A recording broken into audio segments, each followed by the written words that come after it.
역사란 무엇인가? 대한민국의 어느 보수 인사의 동영상을 한번 보면서 역사에 대해서 한번 생각해 보겠습니다. 동영상 틀어주시죠.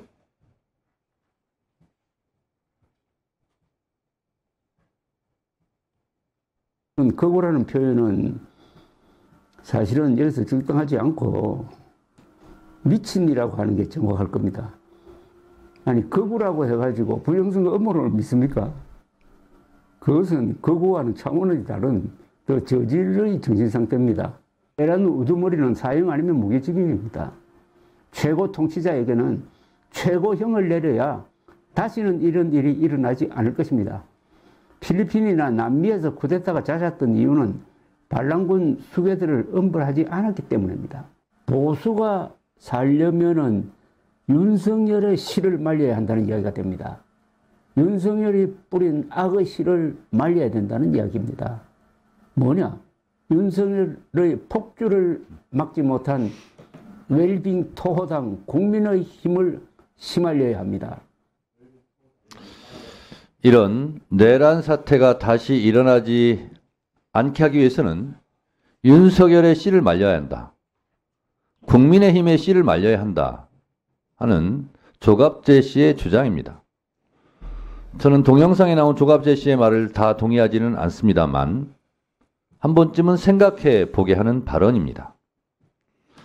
노벨 문학상 수상자 한강 작가는 노벨상을 수상하면서 과거가 현재를 도울 수 있을까? 죽은 자가 산 자를 구할 수 있을까? 라고 해안 있는 발언을 했습니다. 오늘의 대한민국 비상계엄을 막은 것, 그래서 내란의 불길을 잡은 것, 이것은 죽은 자가 산 자를 구한 것이다 라고 생각합니다. 그 이유를 말씀드리겠습니다.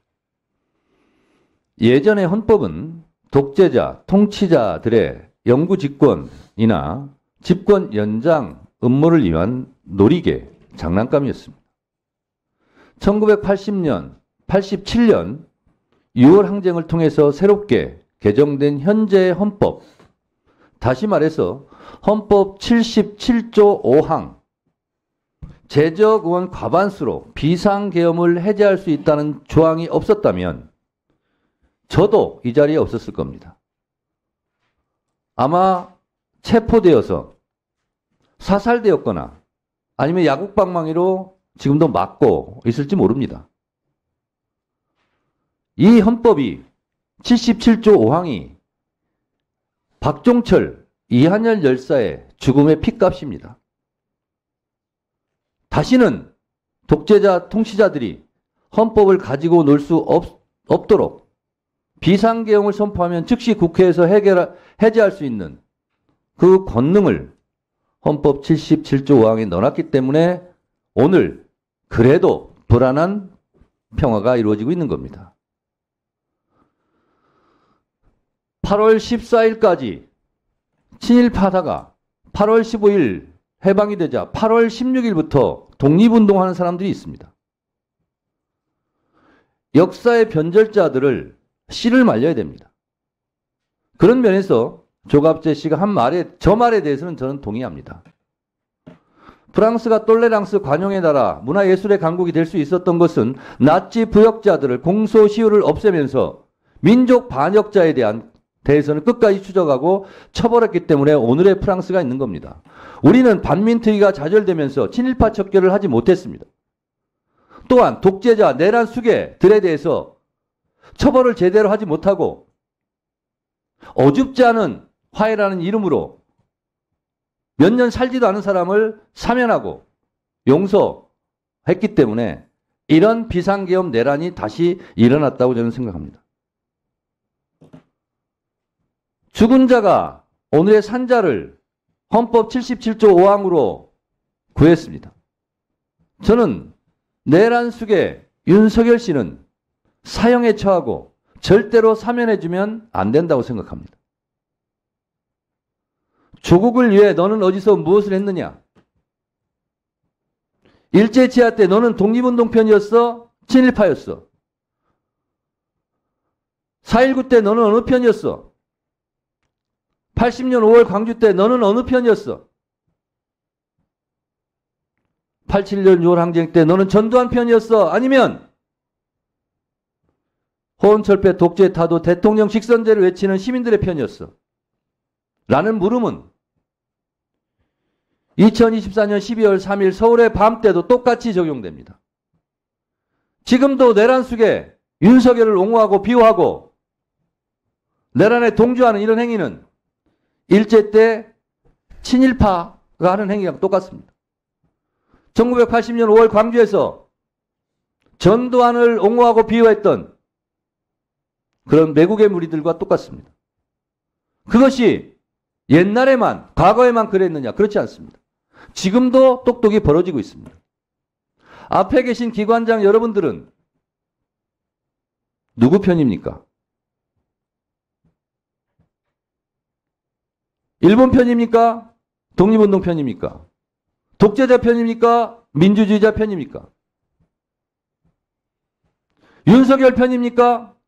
아니면 윤석열을 처벌하자고 하는 사람들 편입니까?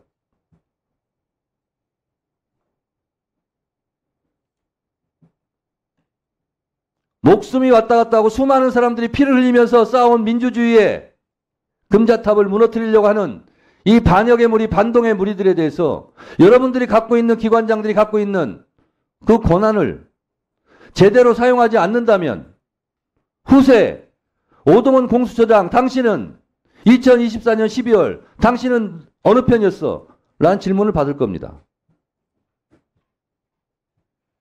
똑바로 해주시기 바랍니다. 2024년 12월 3일 밤 이쪽이냐 저쪽이냐 지금 수사하고 진실을 가리는 과정에 있습니다. 1년 후면 2년 후면 애국의 편에 섰는지 매국의 편에 섰는지 내란 수계의 편에 섰는지 민주주의 편에 섰는지 그때 가면 드러날 일입니다. 지금 이 순간 행동 똑바로 하시고 직무유기 직무태만 하는 것 자체도 넓은 의미에서 내란을 단죄할 수 있는 위치에 있으면서 그것을 철저하게 하지 않은 것, 그것도 나중에 다 죄가 될 겁니다. 한강 작가가 말했듯이 이한열, 박종철 열사가 대한민국 헌법 77조 5항을 넣게 해서 그 죽은 자들이 오늘의 산자를 헌법 77조 5항으로 살렸다는 사실을 명심하시고 오늘 우리가 사는 이 하루는 그 죽어간 선배 열사들이 그토록 열망하던 미래라는 사실을 똑똑히 인식하시고 각자 알아서 공수처장은 공수처장대로 국방부 장관 직무대행은 직무대행대로 법원행정처 처장은 법원행정처 처장대로 법무부 차관은 차관대로 헌법재판소 사무처장은 처장대로 역사 앞에 부끄럽지 않는 그러한 공무원들이 되시기 바랍니다. 아시겠습니까?